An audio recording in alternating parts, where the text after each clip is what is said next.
Shut up and sit down.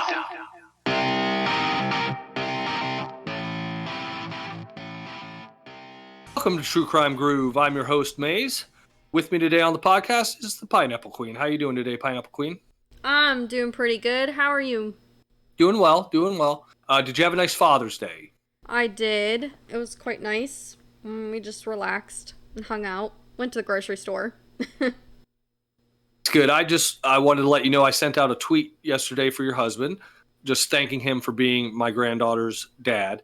And I got quite a few positive responses from that, and just people wanting me to thank him for his service and all that. And so I just wanted to pass that along to you real quick.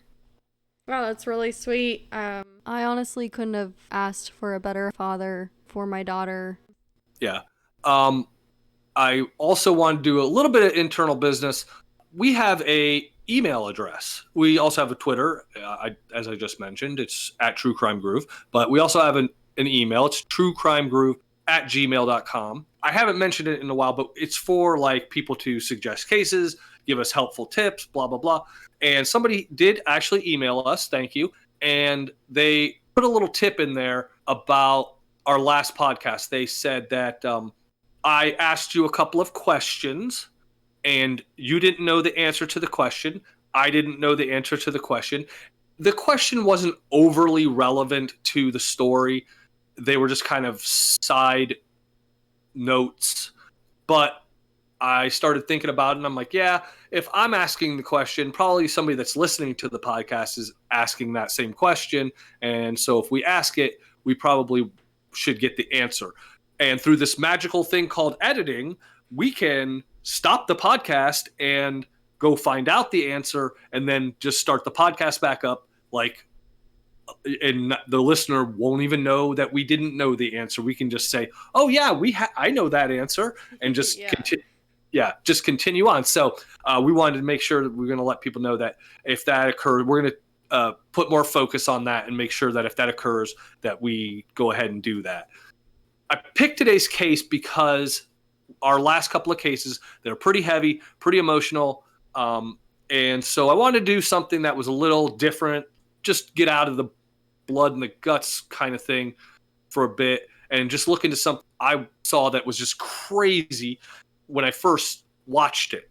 I watched a Netflix show on it. It was one of the shows featured on Unsolved Mysteries. And what was crazy about it was when you get done watching that Netflix show, you go, or at least I did, what in the hell happened to this guy? What happened? Because the Netflix show doesn't do a whole lot of explaining, at least I didn't think, about what happened to this guy. So I started looking into it, and then once you kind of get into the weeds and you start reading and looking into all the articles and this and that and the other, you get, I think, for me anyway, a different picture kind of emerged. And it kind of went from what Hollywood puts out there and what is actually fact and reality. And those are not, it's not quite the same thing. Hollywood loves a good story. They like to tell a good story, but it's not always what you would think. Basically, our story is on May 16th, 2006, a man gets a phone call. He darts out of his house in a hurry. He comes back to the house, they believe, briefly. I say they believe he comes back because he is not seen coming back. He is heard coming back very briefly and then runs back out. He never comes home that night. He's missing.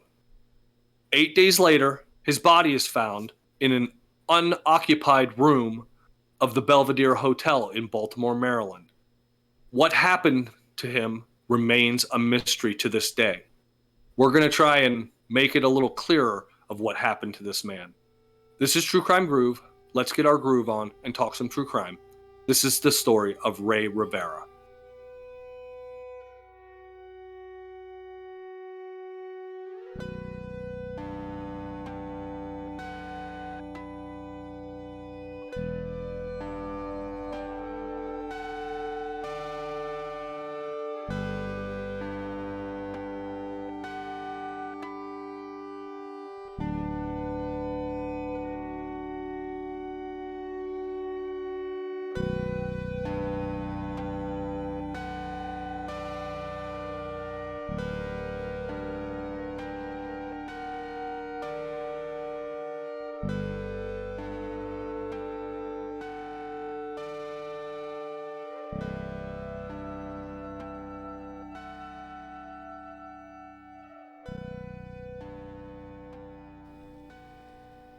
So Rey Rivera was born on June 10th, 1973 in Madrid, Spain, to his parents Angel and Maria Rivera. Rey also had a brother named Angel Rivera, taken after his father. Heritage and family, along with God, was really important to him. Growing up, he enjoyed sports. He was a really athletic man. When he was in high school, water polo was one of his favorite things to do. He was offered a full scholarship to the University of Pacific in Stockton, California in 1992. By 1994, he was chosen to compete in the Summer Olympic Festival, which is kind of like in between the Olympics. So that's how good he was in water polo. During college, it was one of Rey's best times. He was getting a major in English. Him being a very creative person, he had hoped that one day he would write a screenplay. He was one of those people who could walk into a room and could light up your day by giving you a witty joke. You know, he was a tall man with a big, vibrant smile and was loved by a lot of people.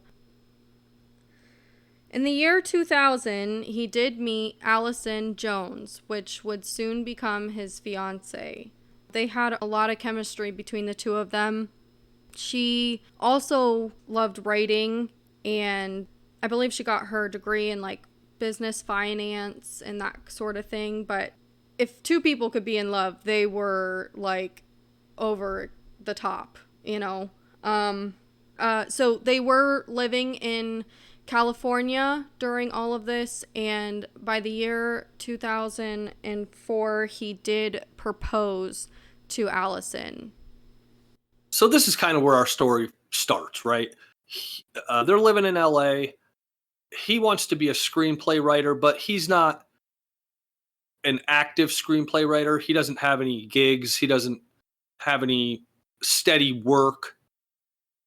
So he has a friend, a good friend from high school by the name of Frank Porter Stansberry. Frank Porter Stansberry has a company in Baltimore by the name of Stansberry and Associates. It's a financial advice company, basically. And I found out through my research and dealings that Frank Porter Stansberry, he liked to hire people that he trusted. He liked to hire his friends. He liked to hire people he knew that knew him, and not necessarily qualified people, like for the job that they were getting hired to do. They weren't necessarily working in that field. He would just hire them anyways. So Rey just decides, like, I got to make some money. I got to start socking away some money so that I can get married for one, and then we can get a little nest egg together so that I can come back to LA at some point and pursue my dream. So Stansberry offers him this job as an editor for a newsletter that he puts out called the Rebound Report. It's basically stocks that either never did well or at one time did well, but have since declined, but that they think are going to rebound, hence the name Rebound Report. And so Rey says, okay, sure, I'll take it. He moves across the country to Baltimore, Maryland, and he takes this job as an editor. And, you know, at first, everything's going great. You know, everything's working. They buy a house. I think the house was $280,000, I believe. And here I think it's worth mentioning that, yes, they did buy that house together in Baltimore, but it wasn't until 3 months of him alone in Baltimore where Allison did finally join him due to the project that he had with Porter taking a little more time than he thought it was going to. It was about 90 days before they decided to go ahead and buy that home in Maryland. They had made a pact to stay there for 2 years, make their money, and then move back to sunny California, where they called home. So he's doing this for about a year, and eventually he's not feeling it anymore. He's not really enjoying what he's doing. He doesn't really like it. It's definitely not what he wants to do. So what you got to know, I guess, is this company, Stansberry and Associates, is under there's an umbrella company that owns a lot of smaller companies, and one of them is Stansberry and Associates, but another one is called Agora.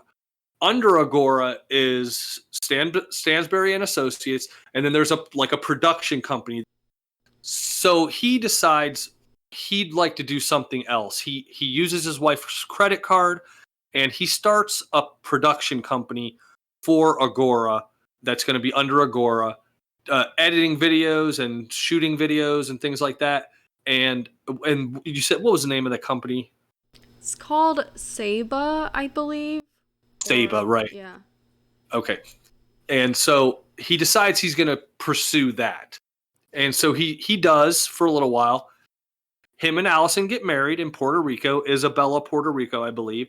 Very happy day. They show that on the Unsolved Mysteries episode, and everybody looks really happy. Like you said, were saying before, they're really in love.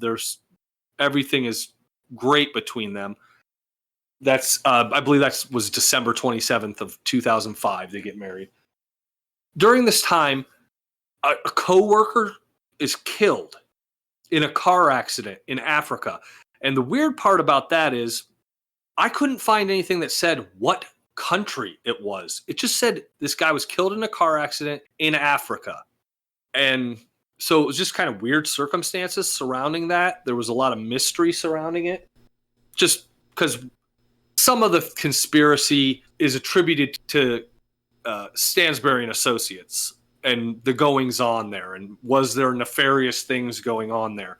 Because you find out later that Stansberry was under investigation for something, but it was before Ray even got there. He was already under investigation for something before Ray even joined the company. He was under investigation because if you know anything about stocks and bonds, there's a lot of stuff that back in the day, nowadays they have the emails where they send you an email and the Nigerian prince is going to send you so much money. Well, they were doing something similar where you subscribe to a newsletter, and if you wanted to know what stocks were going to do better, you had to pay an additional $1,000. Well, apparently that's illegal, or some bits and pieces of that was illegal. And so his original company, I believe, was called Pirate LLC. And because he was doing this newsletter, that's what actually made that investigation happen. And he renamed it to Stansberry and Associates. But that wasn't something that was uncommon, because if you know, like with Wall Street and other companies, they were all kind of doing whatever they could to make money and make as much as they possibly could and try and keep as much of it from being taxed on and stuff like that. So, you know. Yeah, so whenever that's the case, whenever you're talking about a company that's dealing with stocks and blah, blah, blah, and that's under investigation and all that, there's obviously rumors, there's innuendo, there's conspiracy theories put out there that, they're knocking off their employees because they know too much or whatever. So we move along to the spring of 2006. Ray starts to behave oddly. Even his wife admits this. She says that he's agitated, that he won't let her go anywhere by herself. Like, I think at one point she went to like a high school to like run around the track, and a guy showed up that was maybe just going there to run too or whatever. And Ray kind of gets into it with this guy and just starts behaving really weirdly. I was going to say, he seemed to be really paranoid. Like, The fact that he was even there to begin with, watching his wife, all she was doing was running, it was like, him being on edge and very paranoid. And shortly before Ray goes missing, it's known that he's reading a book called The Builders, which is a book about and that explains Freemasons. And he starts getting kind of, I would call it obsessed with Freemasonry and Freemasons. I don't know that there's necessarily proof that he was getting obsessed, but from the things that I read, like some of the interviews with some of his friends and with Porter Stansberry, it's like he's asking them weird questions, like, are they Freemasons? Are they on the head of the Freemason council or whatever? Yeah, council, whatever it is, or whatever. And they're like, no. At some point, they go to church. They get done with church. He gets on his phone and he's trying to make a phone call to somebody. And I believe Allison overhears him say something like, hey, man, I just got it totally figured out. He's like leaving a voicemail, and she overhears him say something like that. And she didn't know who she was talking to. She didn't know what he was talking about. So he's just starting to act really strangely. Now, on the other hand, they've been living in this house for a while. All of a sudden, one night, the alarm goes off. The police are called. They don't think, there's nobody there. They don't know why it went off. Then it happens again, a second time. And the cop comes out and he says, I think it's probably just a squirrel. So with some of this strange behavior he's exhibiting, some strange things are also happening as well. It's not just him behaving weirdly or strangely with nothing else going on. There are some other things that are going on where you're like, well, that's weird. That's a little odd. So that brings us to May 16th. Allison, she's got to go out of town on business. She's going to Richmond, Virginia, I believe. Ray comes down, he makes her breakfast, and he sees her off. He has an appointment. He goes to see a guy, and he wants to talk to him about joining the Freemasons. So he goes, interviews this guy, this Freemason, and he says the conversation was perfectly normal, nothing strange about it. But it's also known, too, that he's just gotten done reading the book Freemasons for Dummies, which is one of those whatever for dummies books. So he's inquiring into the Freemasons stuff a lot. And he, like I said, he's to me, like, I get the feeling he's getting like obsessed with it. But in any event, so that day, Ray's at home doing work. He's working from home because he's finishing up a project, I believe, that he was doing for Agora. And he gets a telephone call and he says something. I think he says like, oh shit, or something like that, right? Because there's a house guest staying with them. It's a woman. And I think she only was staying there for like like a day or two because she didn't want to talk. She didn't want to be interviewed and stuff.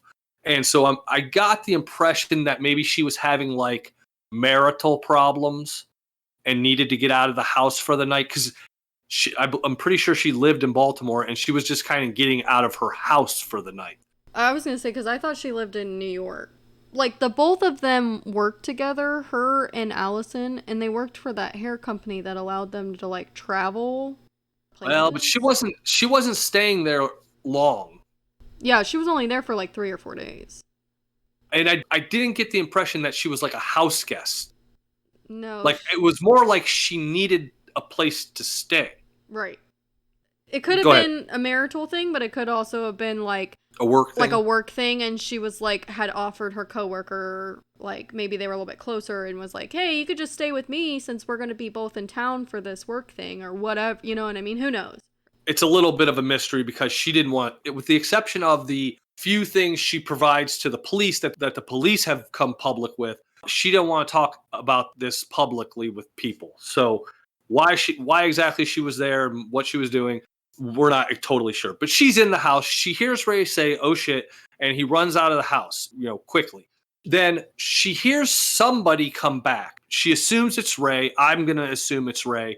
because they come in like they forgot something. They forgot their phone. They forgot their money. Ray had this money clip that he carried around. It was monogrammed, and he never went anywhere without it. It was a wedding gift from his wife. So he left something, and so maybe even his keys. Who knows? He runs back in to get something, and then runs back out. I think it's about 6 p.m. that evening. Allison has been trying to get a hold of him several times throughout the day, and she can't. So either I believe she calls Claudia. She says, he's not here. He hasn't come back. And for whatever reason, this spooked her because she's like, that's not like him. Okay, I'm coming home. So immediately she starts looking for him, calling people, trying to figure out where he's at. She calls Angel. Angel comes to town. He starts looking for Ray. They're passing out flyers. They're doing all the normal things you would do when you're looking for somebody. And eventually, the whole city of Baltimore is looking for Ray because now it's been 2, 3, 4 days, and he is still nowhere to be found. I wanted to mention when he left the house, on his computer, he left up a website that it's something filmmakers use. It will give you the sunrise and the sunset of any city in the world for that particular day. And there were rumors because some of this stuff, I even found some stuff on Reddit about this stuff, about this case, and this was never confirmed. So don't anybody take it as gospel, but that somebody had said that Ray was inquiring with the Belvedere Hotel about shooting something on camera at the top of the Belvedere. And so that might be because when I looked it up, there's like a thing, I looked up lighting for film, and there's like 13 different categories of lighting. So that's just something to note, and just something I came across while I was searching through stuff. But anyway, so Ray's missing. They get the phone records back. It looks as though the last call that comes into his phone is from Fells Point, and it got transferred through the Agora switchboard. They can tell that. She finds out that he received 4 calls that day, and they all came through that switchboard from his work. Who found that out? Allison? Yeah. Okay. On May 22nd, they locate his car. I think it was Allison located his car. It was actually Allison's parents. Okay. Yeah. The parents. So they find the car. I just remember Allison because she goes to where the car is, and on the Netflix show, she's standing there. The camera's kind of panning around her, and she's going, "Why are you here? What are you doing here?" Because it's in a parking lot that's like a mile from the Belvedere, like a block from the Belvedere. I don't know. Was it a mile or a block? Do you know? I think it was like 2 blocks from the Belvedere. It was in close proximity of where he was parked. He was in between where Algora was and the Belvedere Hotel. Okay. So I think it was about a block from the Belvedere, and then maybe 2 blocks from Algora's headquarters. Right. So he's right in between. So was he going to his job? Was he going to the Belvedere Hotel? What was he doing down there? They have no idea. So on the 24th of May, 3 employees from a company called Oxford Club, which is another company that's under the Agora umbrella. So they're kind of co-workers with Ray, just not exactly. I think all of these companies were all in the same building, but I'm not 100% sure on that. But they're looking around down there. They're down in that area, so I'm assuming that they are also in that Agora building. Yeah, I was just going to mention that the Oxford Club actually was ran by a man named Mark Ford, and he happened to be somebody that Porter Stansberry actually looked up to. Mark Ford was an entrepreneur. And again, all of these people that worked for the Oxford Club and Stansberry and Associates all were under that Agora umbrella of companies. I will mention before, he liked to hire his friends. He liked to work with his friends. He liked to work with people he trusted. And so that makes a lot of sense that he was close. Like you said, they were all kind of close. These weren't big companies. These were small companies. So like we said, there's these three people that work for the Oxford Club, and they're out looking around for Ray, and they're on the top of a parking garage, and most parking garages, the top is open. So it's not like you can't like fall off of this structure because there's like a wall that you would have to get over, but it's not enclosed, and the wall's kind of chest high or whatever. So you can kind of survey out in front of you a little bit, and they're walking and they notice a hole in the roof of a building below them.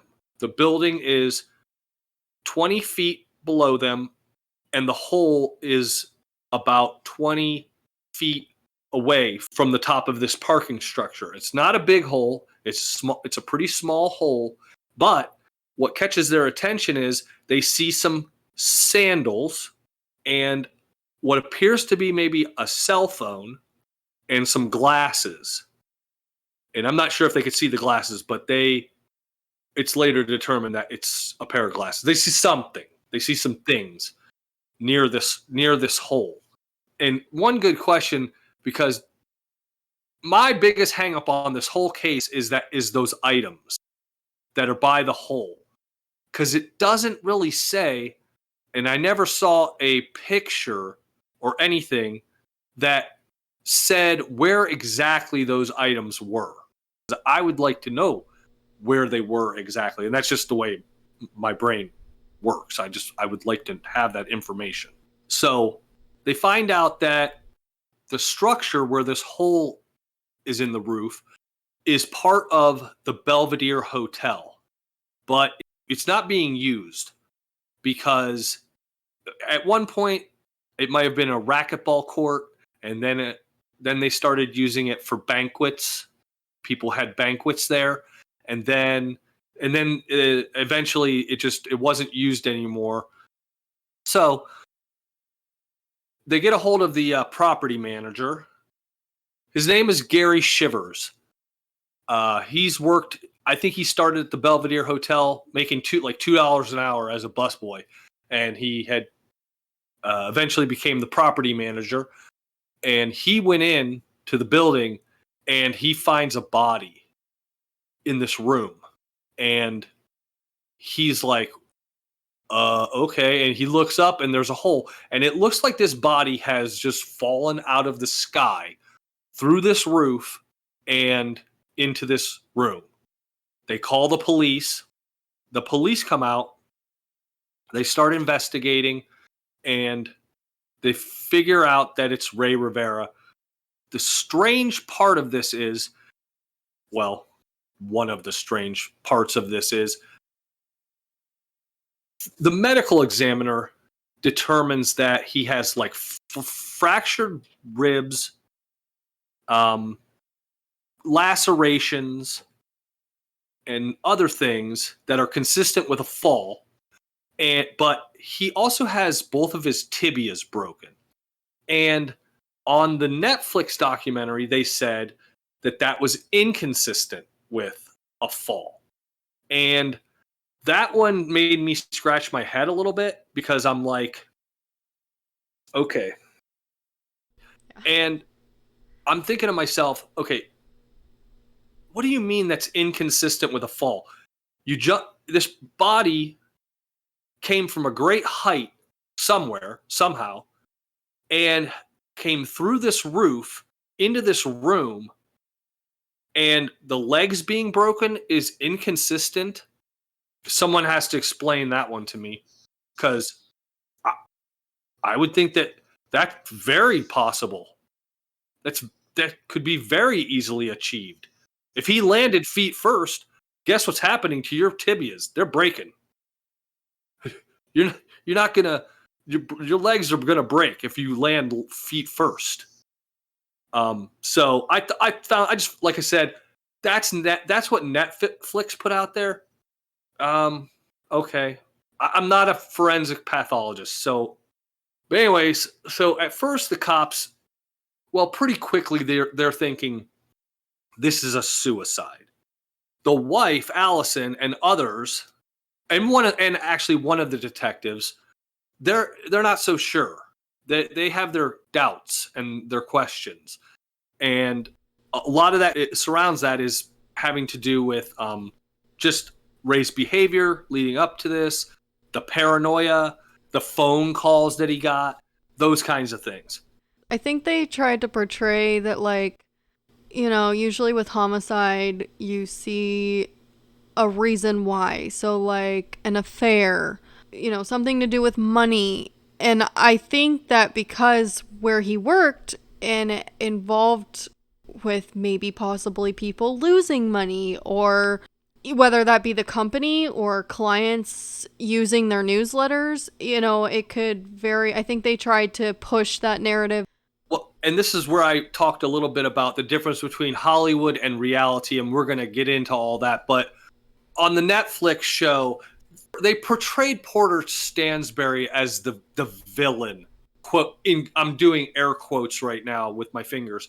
He's the villain of this story, and that's not really true. From everything that I read and listened to and watched, well, except for Unsolved Mysteries, that is, there's a lot of stuff they left out of the show that I was able to find. So anyways, so let's go into the theory of, okay, so first of all, this hole is 40 inches in diameter. That's not very big. That's pretty small. So that's all the way around, 40 inches. Like we said, his cell phone, which this is like a cell phone back in the day, like a flip phone or whatever. It's not like the dainty little... Yeah, I was going to say, it actually wasn't even a flip phone. It was a block phone. Right, but way more durable than the dainty phones that we have today. Yeah, his phone barely had any damage. And there wasn't much damage on his glasses either. One of his flip-flops was torn, and the other one, they said, appeared that there may have been drag marks on the side of it. Okay? So they immediately start digging into theories as to how he could have created this hole. There's basically four, if you count the most ludicrous one. But, well, the first theory is he jumped off of that parking garage that the people saw the hole.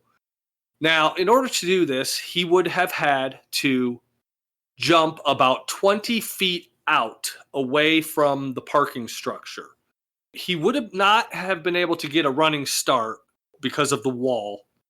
So that one's, to me, is the easiest one to say that's not what there's no way, because a straight just standing jump off of that parking structure, there's no way he's making it out far enough. You're just not going to create enough force. The next theory is that at the Belvedere Hotel on the 14th floor, there's a ledge that goes across, and it's about 18 inches wide. If you're looking at a picture of it, if you jumped off of it from left to right, he could have managed to get into that hole. The only problem with that is he would have had to get into the Belvedere Hotel, not been seen on camera, but we'll talk about that here in just a second. Got up to the 14th floor without anybody noticing, gotten into, because, and I don't think we mentioned this yet, the Belvedere Hotel is not a hotel. It is condos. It has been converted into a condo complex. So each individual room is now a condo, is somebody's house. And so he would have had to have gotten into somebody's house, climbed out their window without them seeing him, climbed out their window, and then jumped off the 14th floor into that hole. Is that likely to have happened? I think it's more likely than the parking garage. but I think it's less likely than the third option because you would think he would have been seen.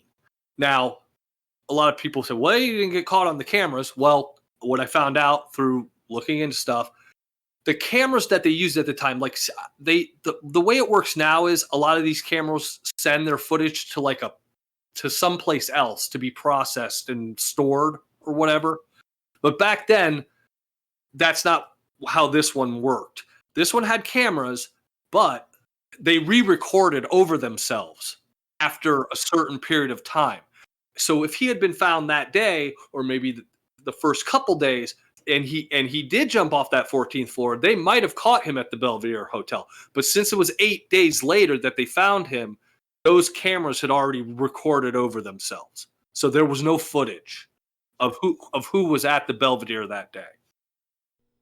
Wow, I didn't know that. That's actually, I mean, because from all of like with the Netflix documentary, you see them talking about how, oh, the cameras were turned off and nobody recorded it, and you couldn't see what happened. But actually, to have some reason behind it, actually, that makes more sense, and it's making more sense in my brain now to know, like, yeah, it wasn't just something that, like, somebody was covering up something. Right. They try to make it sound like somebody went in, like Stansberry called his good buddy at the Belvedere and said, "Hey, turn off the cameras. We got some business to take care of." No, Right. that's not what happened at all. Yeah, that's crazy. There was a completely reasonable explanation for why he wasn't caught on film. Yeah. Now, here's the third. So next is the third theory. The third theory is he jumped off the roof. Now, with doing the pointy-headed guys that do this stuff, they determined that he could have jumped off the roof and made it into that hole, or created that hole, if he'd been running 10 miles an hour and then jumped. So he would have had to have been running 10 miles an hour.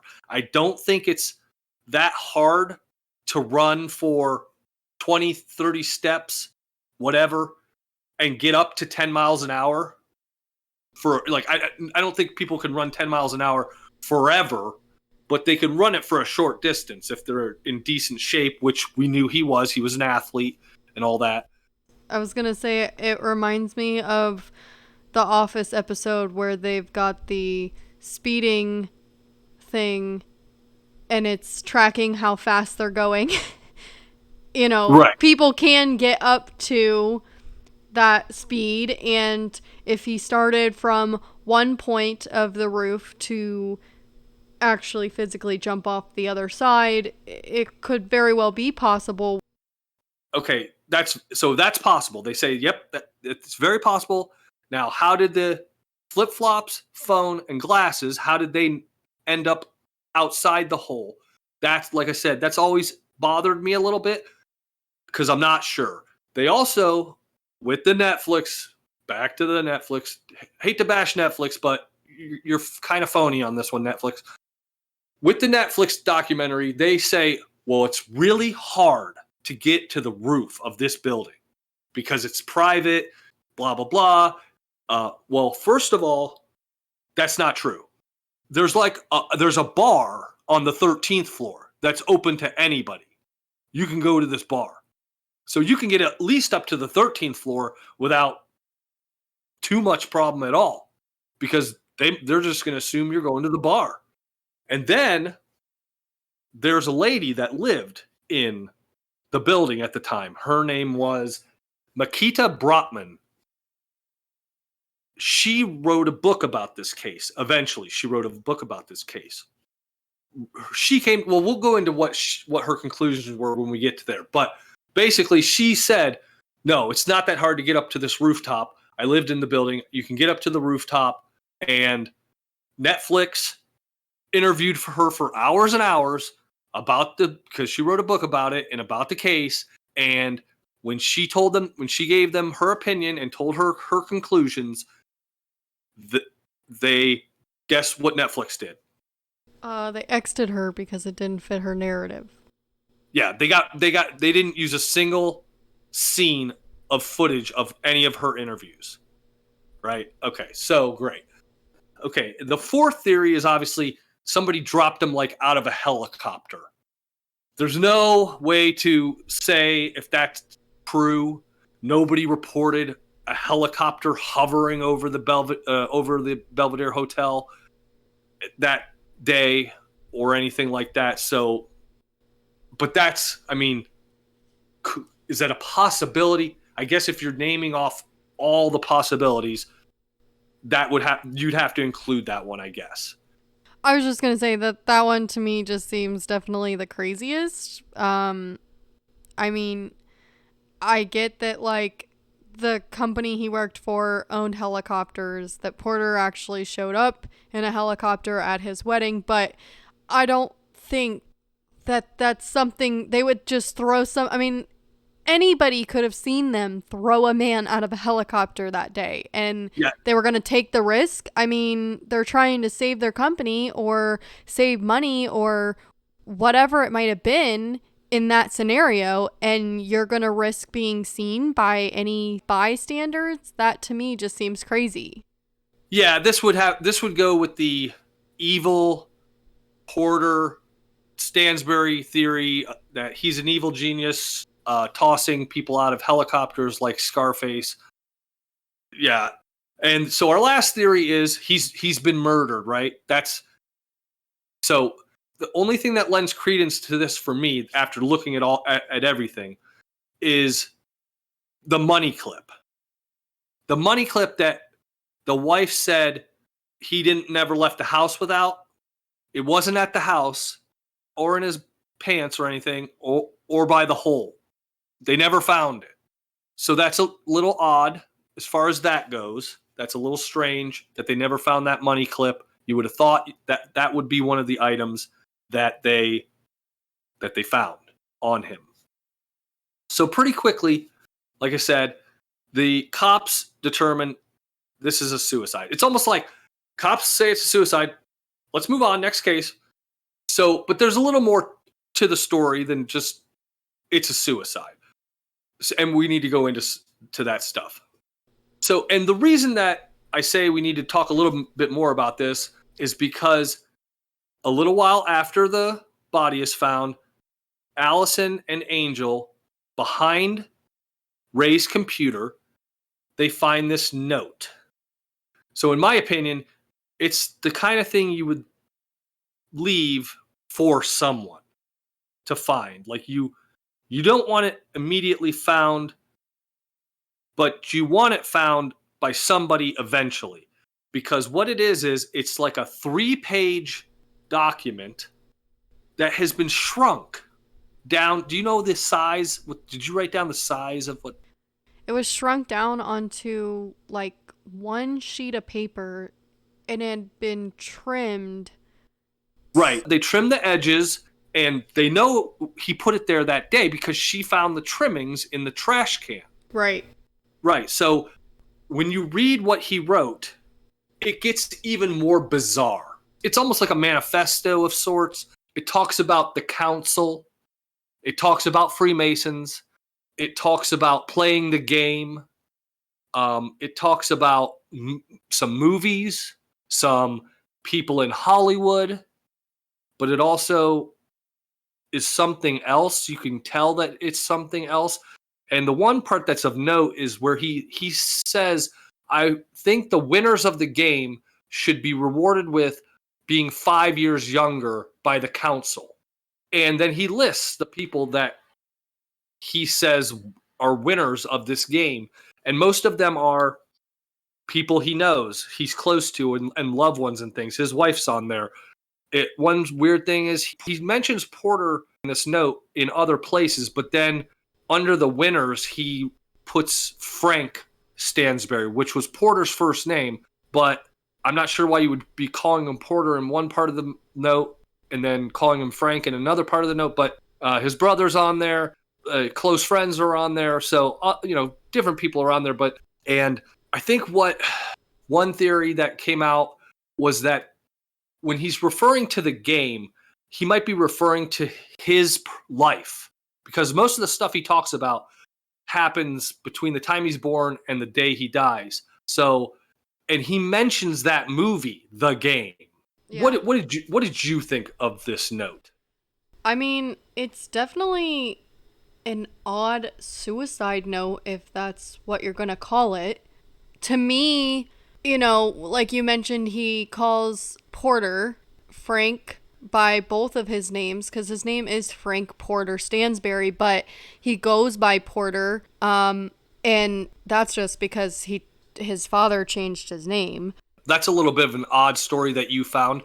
Tell us about that. Yeah, so Porter, his mother, remarried due to his father dying in Vietnam. And when she did remarry, she remarried a man named Frank Porter Stansberry. And I'm not quite sure how old Porter was when his mom remarried, but his stepfather did adopt him, and when he did, he renamed both of her boys. And he happened to rename Porter Frank Porter Stansberry. What if he was 15? I don't know. That's so weird. It is. I've never heard of that before. That is so weird. But anyways, you were saying, so... Yeah. It's, like you mentioned with the game, and the actual reference to the game, like he's referencing his life, but he's also referencing the movie. The way he jumped out of the building, like he does in the end of that movie, that's oddly similar. And for those of you who don't know, this is a movie starring Michael Douglas and Sean Penn. It's about a brother who's trying to give his brother, he wants to get him a birthday gift, but the brother is wildly successful and he doesn't need anything. He has everything. So what the brother does is he sets up this elaborate game that the brother doesn't know he's a part of. And it's just like, if I recall, I only saw it once and it was a long time ago, but it's like a thriller. At the end, something happens where Michael Douglas kills Sean Penn. And he's so distraught that he jumps off of a building through a glass ceiling down onto like one of those inflatable things. But he doesn't know it's there. He's just jumping because he's killed his brother, and oh my God, I'm killing myself. And when he lands and gets down on the bottom, all of his friends are there. They're all dressed up in their tuxes and everything. They're clapping, and the brother's there in his like bloody clothes, and he's clapping, and they're all clapping for him because this was just a game. But it's very eerie when you think of Rey Rivera could have possibly jumped off of a building thinking he was reliving this movie or something. And here's the thing with me, how I see it is this. I think it was a suicide note that only made sense to him. Like, I think he thought he was saying something to either Allison or Angel, but it was only in his brain. Like, what he was actually writing was gobbledygook. Right. Yeah, I was gonna say, to me, like, with people who have mental illness, people honestly sometimes can't cipher what's real and what's not. And the unfortunate thing is that he may have thought he was reliving one of these movies. I mean, he loved movies. He talked about them. He analyzed them. He wanted to be a screenwriter. Maybe things were going on that actually weren't there. Like, you think of Elisa Lam, she ended up in the water tower at that hotel, and you're like, well, how the hell did that happen? But then there's some talk about how, well, she could have had some psychotic break or... That's a weird story. Yeah, I mean, it's one of those where you're just like, what happened? The only logical explanation could be mental illness. I was also going to say, too, I know a lot of people think that, well, it wasn't written out, it was typed out, and so who's to say he was the one who actually wrote it? But again, Claudia was in the home, and it was in his office. The other thing is that yeah, you can't compare it to his handwriting, but why would anyone else go into his home and, like you worded it, like... Yeah, well, and why would they, if let's say we're going to kill this guy and make it look like a suicide? Because that's, hey, if you want to say that, we could put that out as a theory. Yeah, maybe that's possible. But why would you leave such a weird note that nobody can understand? It's gobbledygook that doesn't make sense. Why wouldn't it say, goodbye, cruel world. I can't live in this world anymore. I'm sorry. Exactly. Have it clear and make sense. Say exactly what you're talking about. I'm killing myself, and then leave that note. Why would you leave such a discombobulated word salad of hogwash? Yeah, I don't know. Well, anyway, so I read an article, a recent article, not too long ago.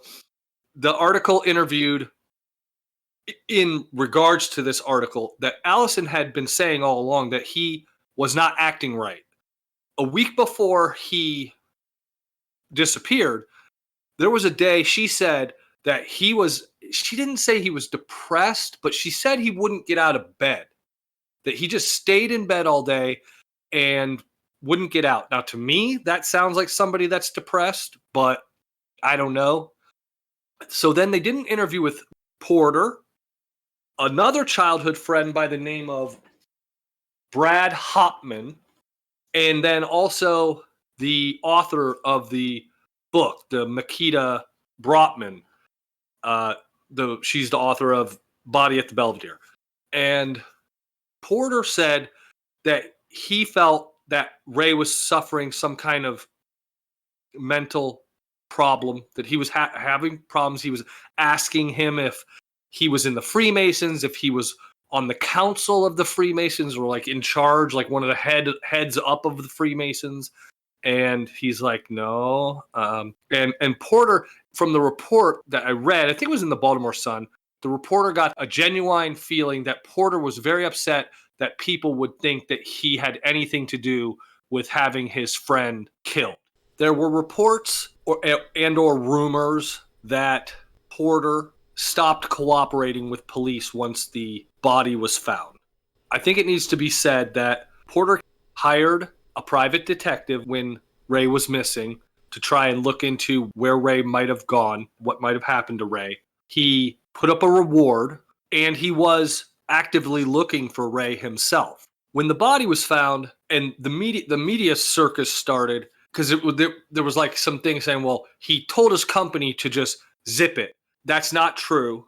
What happened was he instructed his employees that if they were questioned by the media, to send them to their public relations person for the company. And from what I've found out, looking at that a little bit, is that is extremely common. When something like this happens, you don't want your employees saying anything that might hurt the company. You'd rather send them to the PR person, the public relations person, the spokesperson, because that's their job. That's what they're trained to know, how to talk to the press, and they're able to keep a positive spin on the company. I know it's a little grotesque, I guess, but that's business. I mean, that's just how businesses work. And also what this article talks about too is when they talking to Porter, where it says he stopped cooperating with police, or he never spoke to police again, I think is what was said. That came from the lieutenant or the detective. I think his name is Bear. Here's what happened. That Bear guy had put in for a transfer to another unit out of homicide. So he spoke to Porter at the beginning, but he never spoke to him again. Porter said, I talked to the cops. I spoke to another detective. It just wasn't that Bear guy. Because the Bear guy, if you remember, he's one of the cops that thought this could possibly be foul play or might be foul play. Because most of the rest of them thought it was suicide. But he was open to, and good for him for keeping an open mind and looking and saying, no, I'm going to look at everything. I'm going to look at all this stuff before I make up my mind on whether this was a suicide or not. That's fine. But don't say that Porter Stansbury stopped talking to police, because he didn't. And he had mentioned mental illness. This Brad Hopman, he too was like a lifelong friend of Ray's. Like he knew him as a kid all the way to when he died. He said the same thing about the Freemason stuff, that he was asking him about it and all this stuff, and that he felt that he was having some kind of mental breakdown. So there's that. And then also in regards to Brad Hopman, in his interview, he said something like, it's not a quote, I'm going to paraphrase it because I don't remember exactly, but he said something like, and I think this was in regards to the Netflix show, he said, I really think they missed an opportunity to address a serious subject like mental illness. Like he watched the show and was like, yeah, that's a great story, but that's not what happened. And this guy was having some real world issues with mental illness. And you guys you decided to tell your evil genius, he's working for an evil company that had to kill him because he knew too much, or he was going to say something, or he was going to do this or that or the other. And then the author, Nikita Brotman, who lived at the Belvedere at the time, said she looked at everything. She went over the whole case, looked at everything, and she said she felt Ray jumped off the roof of the Belvedere. That was not as hard as Unsolved Mysteries made it sound, that he very easily could have gotten up to that roof and run and jumped off of it. And we mentioned before why he wouldn't have been on the cameras, because the cameras record over themselves. From judging from everything that I saw, everything that I heard, everything that I watched, I feel like he killed himself. I'm in agreement, or at least I lean heavily towards I'm not saying there's nothing there. I'm just saying the more you look at it, the evidence really does kind of go towards this guy sadly took his own life. But I understand why Allison and Angel and probably the other family members, they're not satisfied, I would say, because first of all, it's been my experience, limited as it may be, but I've been a true crime fan for a long time, so I've watched and read and all kinds of true crime. One thing I noticed over all of that is that family members have a very, very hard time accepting suicide as a cause of death. They just don't or won't. Yeah.